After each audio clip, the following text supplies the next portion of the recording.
Endovascular aneurysm repair, Wikipedia audio. Endovascular aneurysm repair is a type of endovascular surgery used to treat pathology of the aorta, most commonly an abdominal aortic aneurysm. When used to treat thoracic aortic disease, the procedure is then specifically termed TAVR. The procedure involves the placement of an expandable stent graft within the aorta to treat aortic disease without operating directly on the aorta. In 2003, TAVR surpassed open aortic surgery as the most common technique for repair of AAA, and in 2010, TAVR accounted for 78% of all intact AAA repair in the United States. Standard TAVR is appropriate for aneurysms that begin below the renal arteries, where there exists an adequate length of normal aorta for reliable attachment of the endograft without leakage of blood around the device.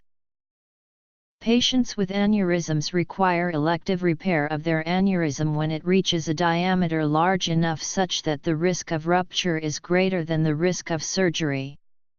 Repair is also warranted for aneurysms that rapidly enlarge or those that have been the source of emboli. Lastly, repair is also indicated for aneurysms that are the source of pain and tenderness, which may indicate impending rupture. The options for repair include traditional open aortic surgery or endovascular repair. Medical uses. Endovascular procedures aim to reduce the morbidity and mortality of treating arterial disease in a patient population that is increasingly older and less fit than when major open repairs were developed and popularized. Even in the early days, significant risks were accepted in the understanding that the large open operation was the only option. That is not the case in most patients today. Studies that assign aneurysm patients to treatment with TAVR or traditional open surgery have demonstrated fewer early complications with the minimally invasive approach. Some studies have also observed a lower mortality rate with TAVR. The reduction in death, however, does not persist long-term. After a few years, the survival after repair is similar with TAVR or open surgery.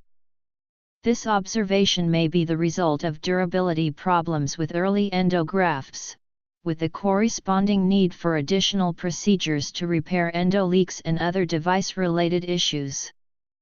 Newer, improved technology may reduce the need for such secondary procedures. If so, the results of TAVR may improve to the point where long-term survival benefit becomes evident. Type I. Perigraft leakage at proximal or distal graft attachment sites. Type 2. Retrograde flow to the aneurysm sac from branches such as the lumbar and inferior mesenteric arteries. Type 2 endoleaks are the most common, and least serious type of endoleak. Type 2 endoleaks do not require immediate treatment, as a portion will resolve spontaneously. Type 3. Leakage between overlapping parts of the stent or rupture through graft material. Type 4. Leakage through the graft wall due to the quality of the graft material. Seen in first-generation grafts, changes in graft material in modern devices have decreased the prevalence of Type 4 leaks. Type V.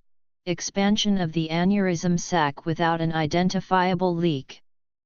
Also called endotension.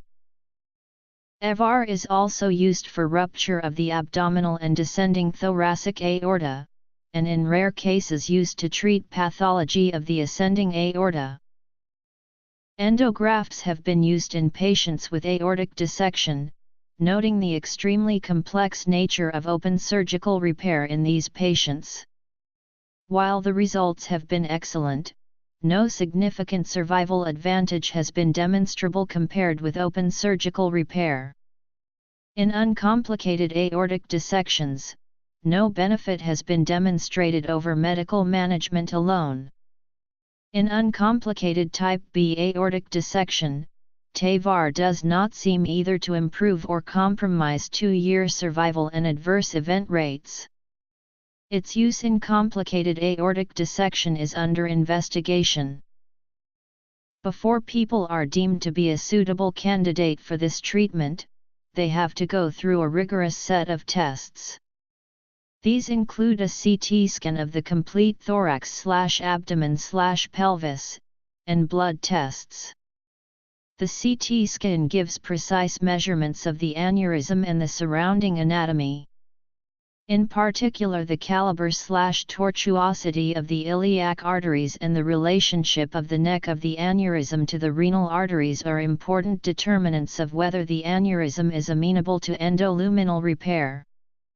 In certain occasions where the renal arteries are too close to the aneurysm, the custom-made fenestrated graft stent is now an accepted alternative to doing open surgery. A patient's anatomy can be unsuitable for EVAR in several ways. Most commonly, in an infrarenal aneurysm, a potential EVAR candidate lacks adequate length of normal diameter aorta between the aneurysm and the takeoff of the renal arteries, the infrarenal neck. Other relative contraindications include prohibitively small iliac arteries, aneurysmal iliac arteries, prohibitively small femoral arteries, or circumferential calcification of the femoral or iliac arteries. In addition to a short proximal aortic neck, the neck may be angulated, large in diameter, or shaped like a funnel where the neck diameter at the top is larger than the neck diameter at the bottom. Along with a short proximal aortic neck, necks with any of these characteristics are called hostile necks, and endovascular repair can be either contraindicated or associated with early-late complications of endoleak, or endograft migration, or both.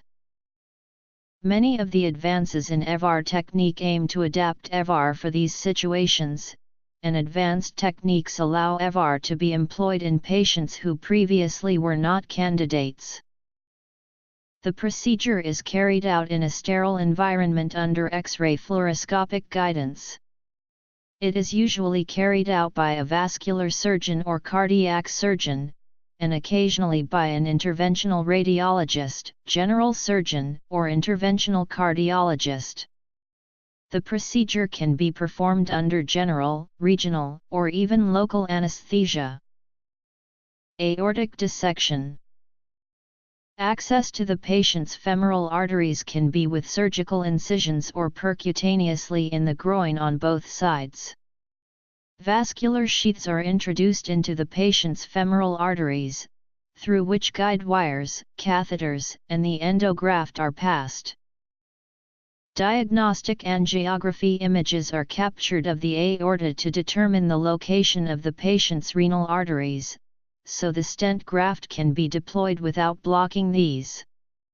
Failure to achieve this will cause renal failure. With most devices, the main body of the endograft is placed first, followed by the limbs which join the main body and extend to the iliac arteries, effectively protecting the aneurysm sac from blood pressure. The abdominal aneurysm extends down to the common iliac arteries in about 25–30% of patients. In such cases, the iliac limbs can be extended into the external iliac artery to bypass a common iliac aneurysm. Alternatively, a specially designed endograft can be used to preserve flow to the internal iliac arteries. The preservation of the hypogastric arteries is important to prevent buttock claudication and impotence, and every effort should be made to preserve flow to at least one hypogastric artery.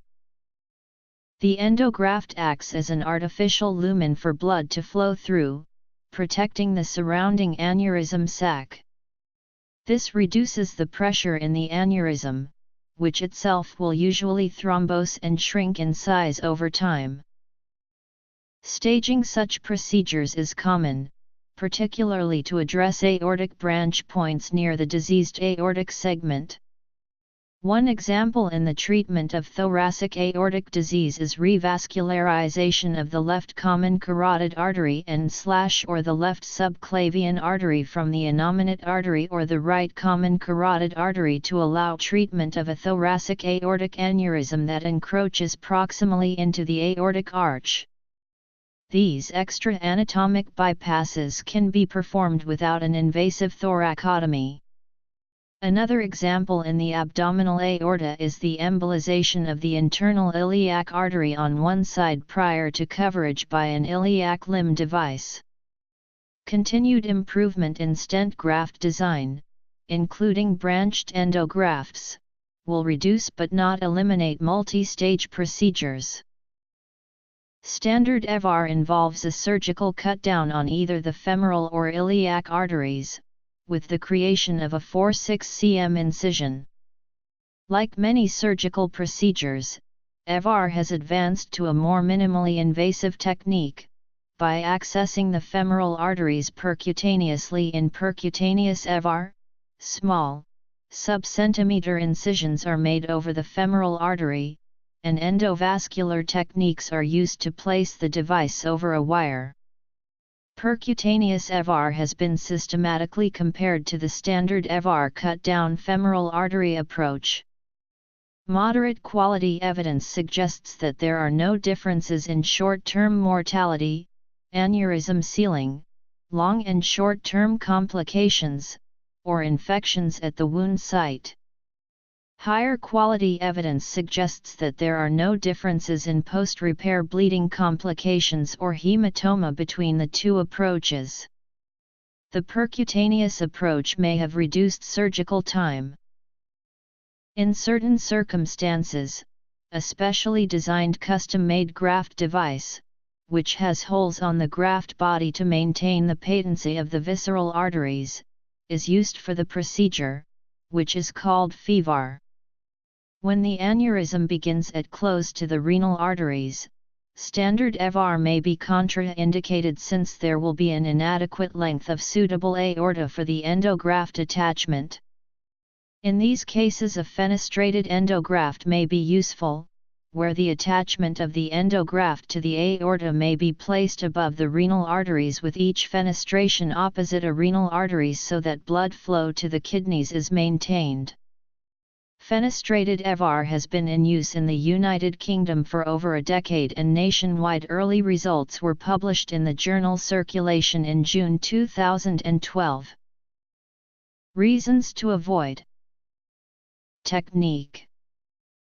Thoracoabdominal aortic aneurysms involve the aorta in the chest and abdomen. As such, major branch arteries to the head, arms, spinal cord, intestines, and kidneys may originate from the aneurysm. An endovascular repair of a TAAA is only possible if blood flow to these critical arteries is preserved.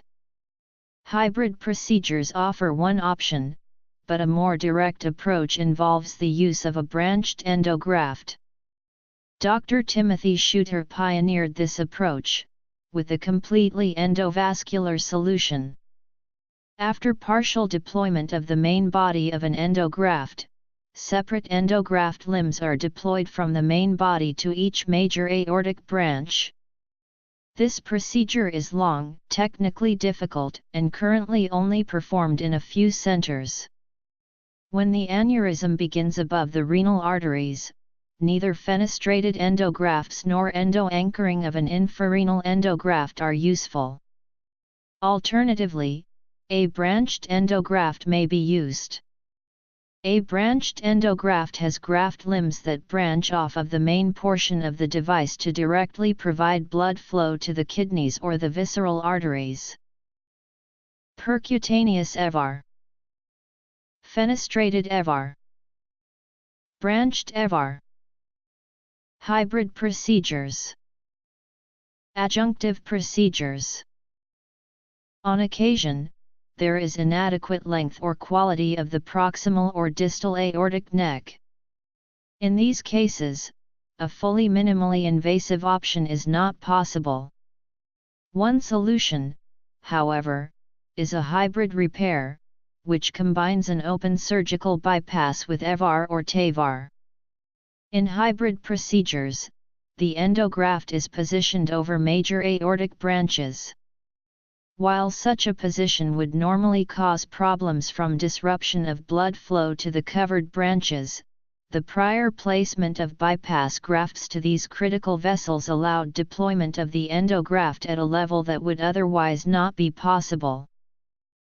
If a patient has calcified or narrow femoral arteries that prohibit the introduction of the endograft transfemorally, an iliac conduit may be used. This is typically a piece of PTFE that is sewn directly to the iliac arteries, which are exposed via an open retroperitoneal approach.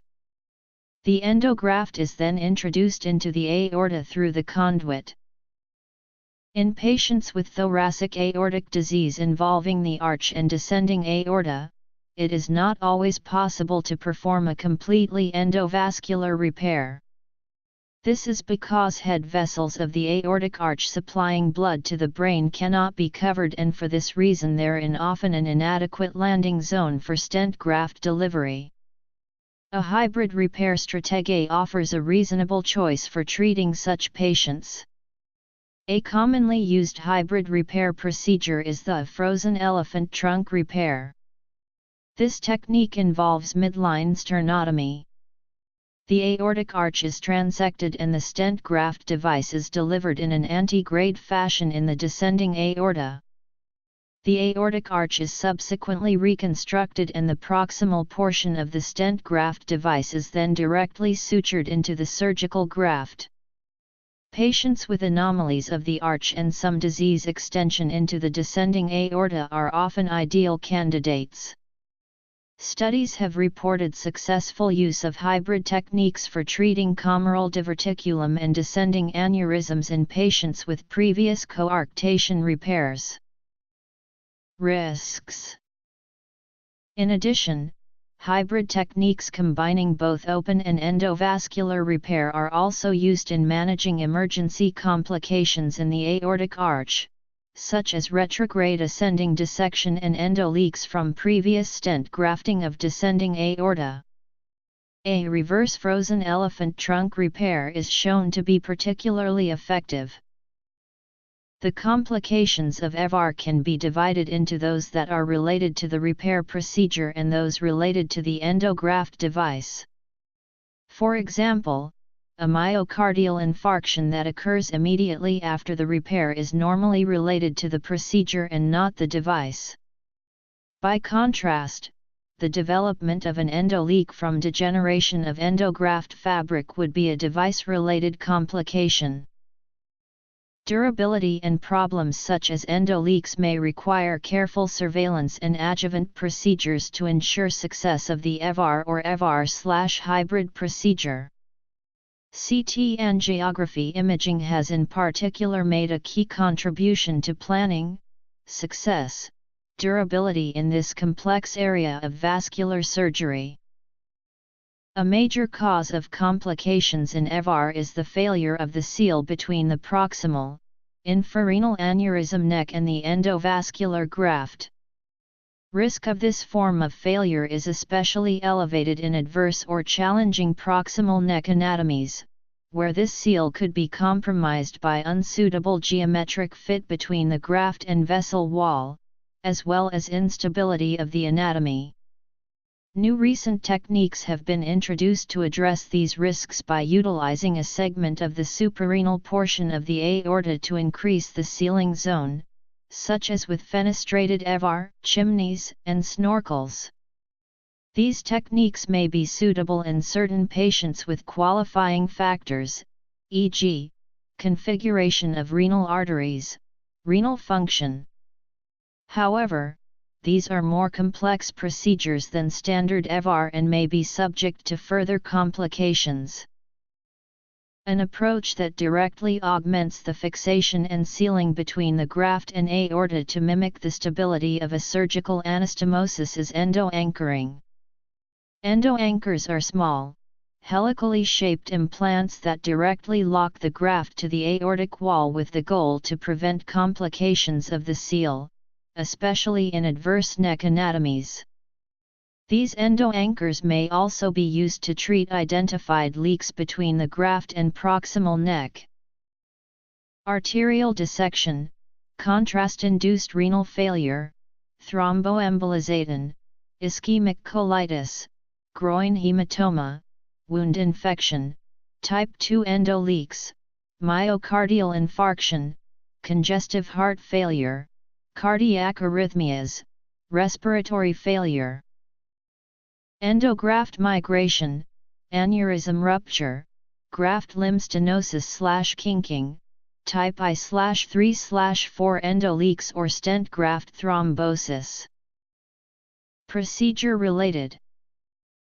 An endo leak is a leak into the aneurysm sac after endovascular repair. 5 types of endo leaks exist. Type I and III leaks are considered high-pressure leaks and are more concerning than other leak types. Depending on the aortic anatomy, they may require further intervention to treat. Type 2 leaks are common and often can be left untreated unless the aneurysm sac continues to expand after EVAR. Device related. Unlike traditional aortic repair, standard recovery after EVAR is remarkably straightforward. Patients who have undergone EVAR typically spend one night in the hospital to be monitored, although it has been suggested that EVAR can be performed as a same-day procedure.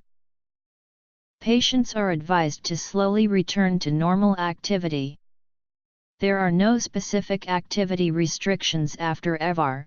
However, patients typically are seen by their surgeon within 1 month after EVAR to begin post-EVAR surveillance.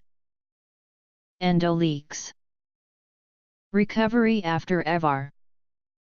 History.